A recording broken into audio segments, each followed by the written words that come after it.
Hey guys, we are going to be addressing some questions from recent videos. Thank you again for all your comments and questions. This is from the Patriarchy Finding a Trad Wife Scott's Stories video. I watch you in hopes that I can glean some wisdom on how to talk to my children someday about dating, marriage, and fulfilling their missions. At what age would you say is appropriate to have those intimate conversations about those things? You mentioned your youth leader giving you a premature thought about girls and awoke something in you. So where's the line from preparing your children and encouraging them to desire marriage, but to not awake premature desire? Yeah, it's a good question. I don't think there is too young an age to talk about our purpose. That is, parenting is here's why you were made, here's who made you, here's what you were made for. And marriage is part of our purpose. It's part of how we were designed to operate in this world by God. From young, there's really no harm in, from as soon as a child can understand language, to start preparing them for all their different types of purposes, work, health, relationships, all the different things of being successful in this life that God has given us to live, and normalizing those things. And so it's a good thing to desire marriage. It's a good thing to be married. And so from young, you are shaping the end target. When it comes to prematurely desiring, what happened for me was marriage was never brought into the conversation about what to do with your attraction for girls. So when your youth leader said, what do you think about this girl? It wasn't in the... Of like, hey, are you ready to get married? Yeah. So... Because you probably already liked girls. It wasn't... I liked girls. I was just avoiding them because I knew I wasn't ready for marriage. And so someone coming along and saying, well, there's no harm in dating.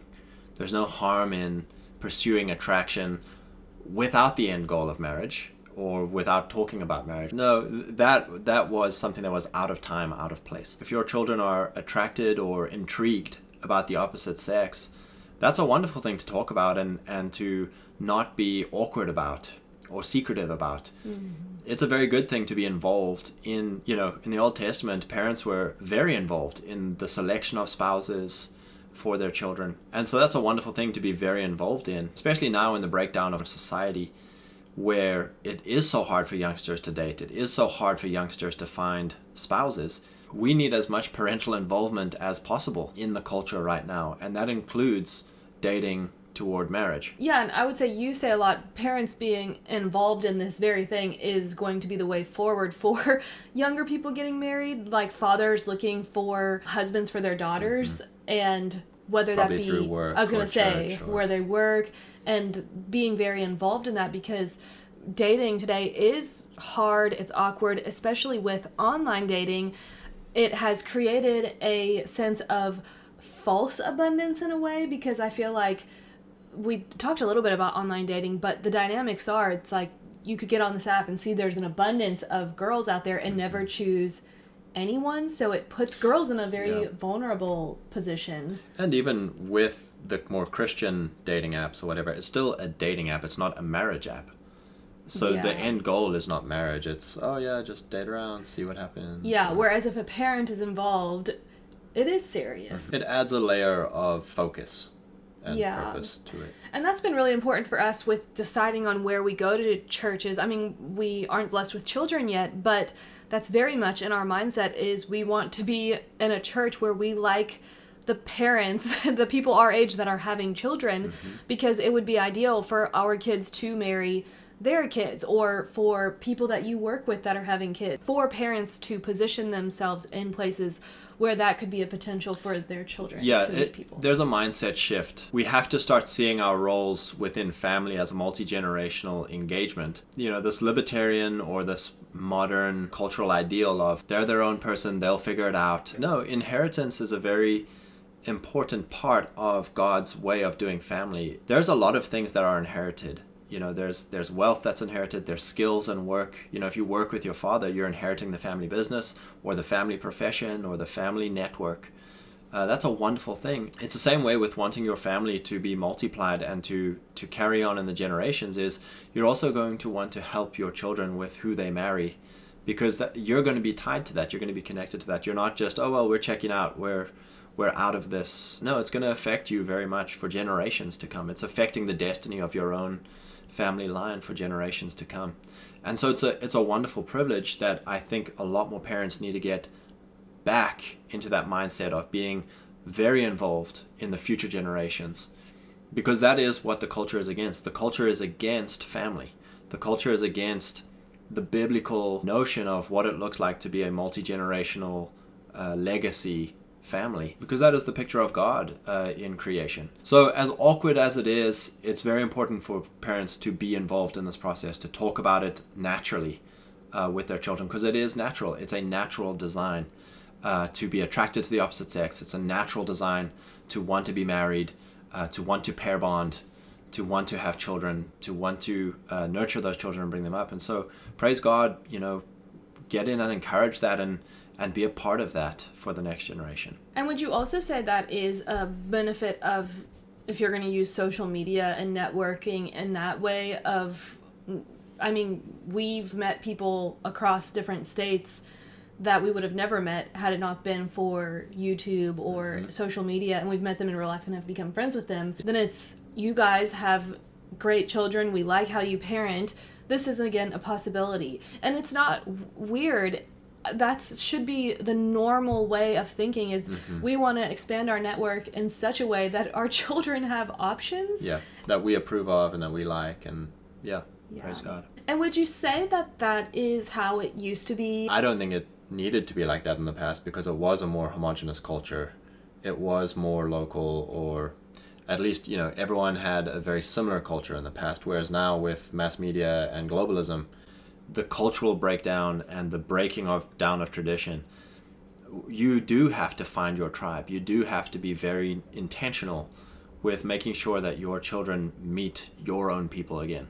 There's that great story in the Bible of Abraham saying to his servant, go find a wife for my son from my own people. He understood the cultural legacy or inheritance of, you don't want to be sending your kids out into different cultures that disrespect you, disrespect your God. And that is what happens sending kids off to university. You are leaving, most universities are in big cities.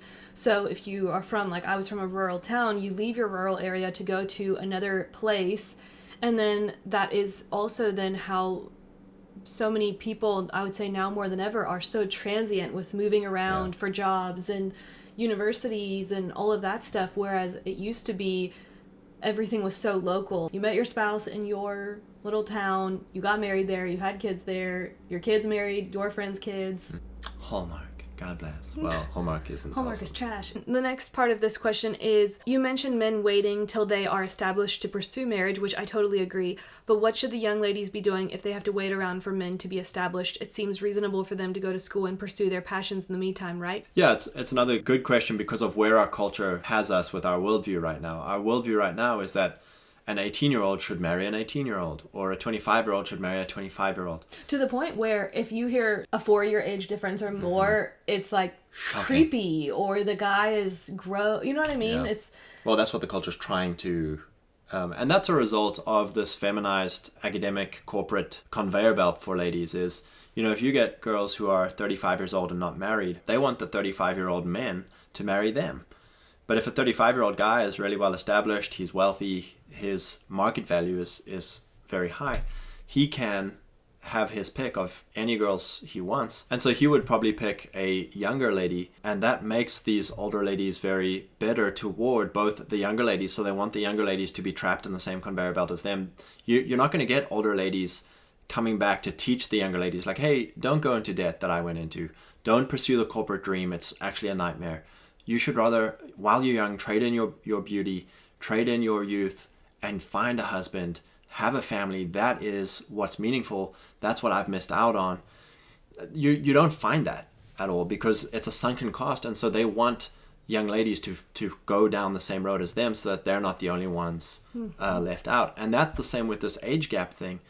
Is the popular culture is trying to demonize the age gap because you've got to condemn the men or guilt the men into not pursuing younger girls, but into marrying the older woman.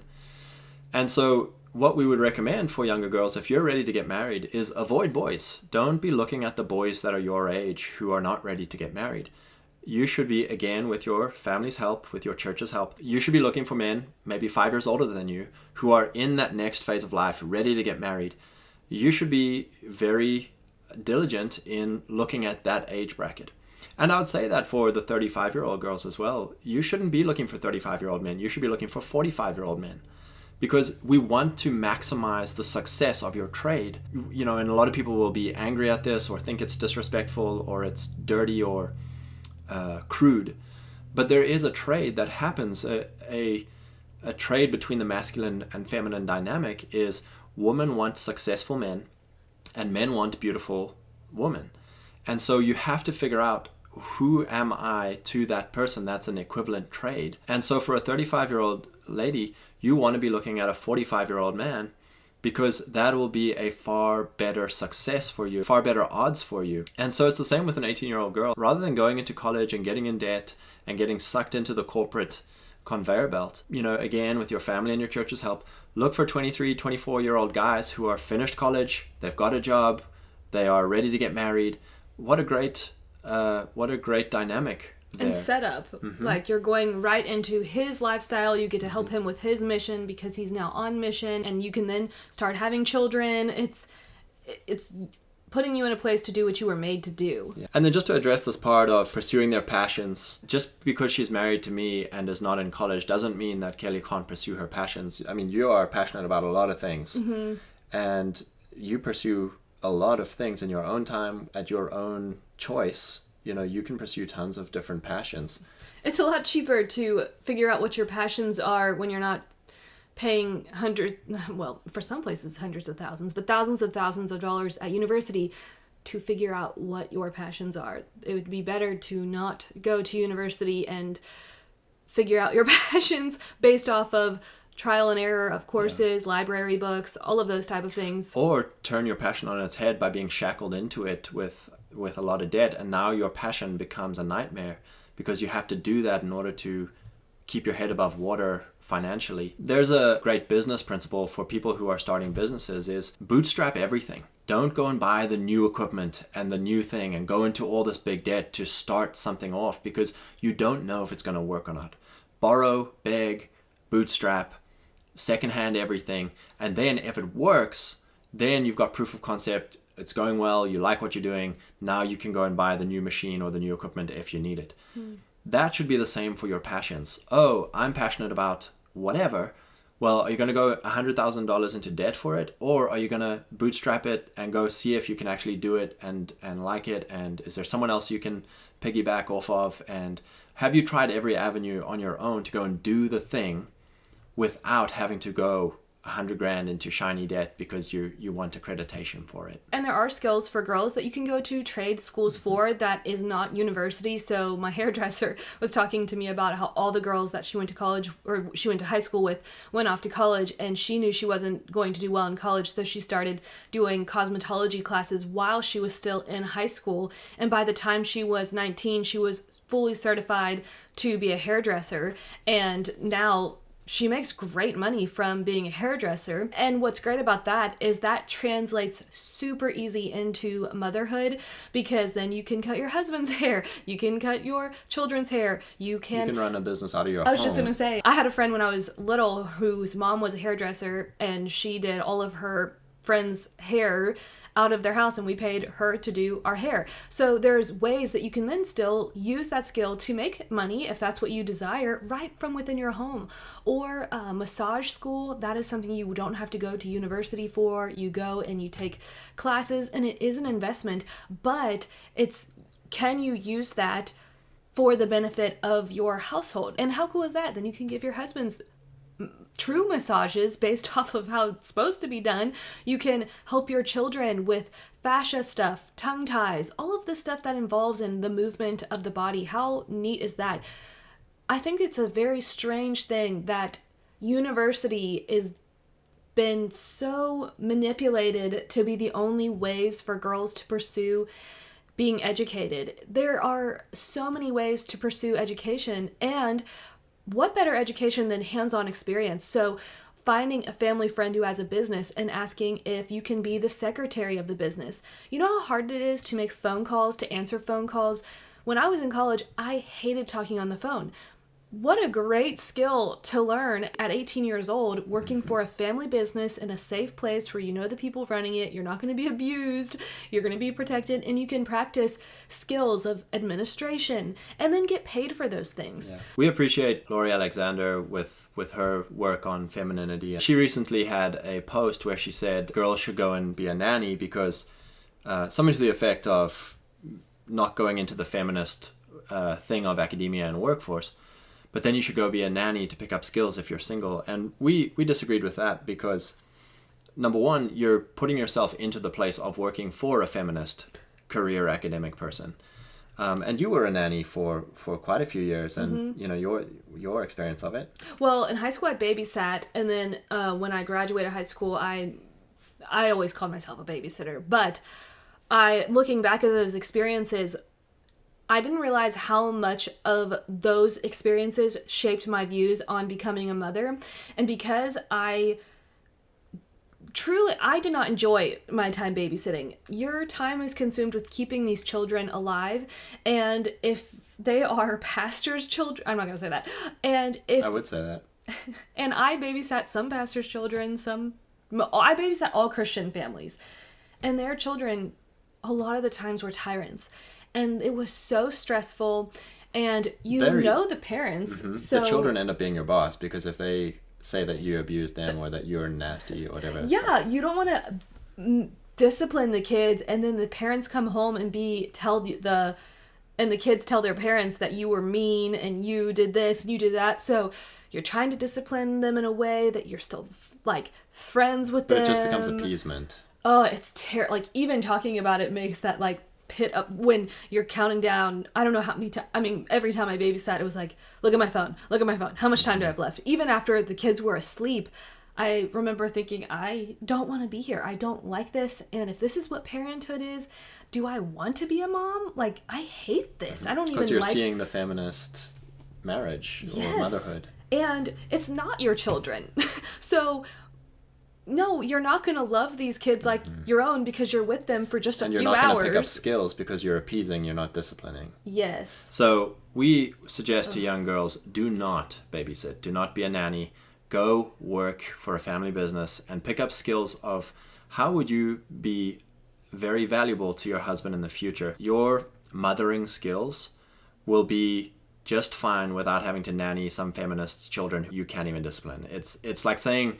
oh, but you're not going to be good at mothering if you don't go nanny someone else's children. It's like, no, you're going to hate mothering if you go nanny someone else's children. It's one thing to be around Christian families.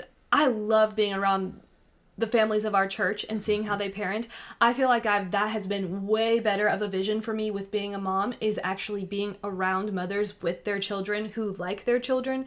The women that I'm around aren't busy trying to pawn their children off on me. They're inviting me to come along with them with their children to do things together, which is a beautiful picture of motherhood, that's the picture girls need, is mothers who are who see their children as a blessing, that they like being around them.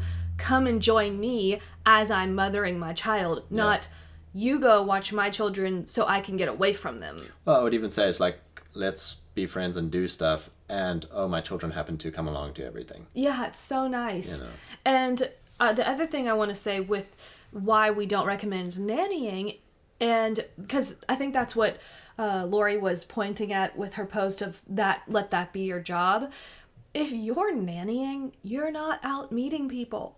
So that's not actually a great job. It's in the evenings when your social time is. Yes, and from my experiences, I never got paid what I thought it was worth. One time, I had a child that I was watching, and to be quite honest, I didn't enjoy the kid.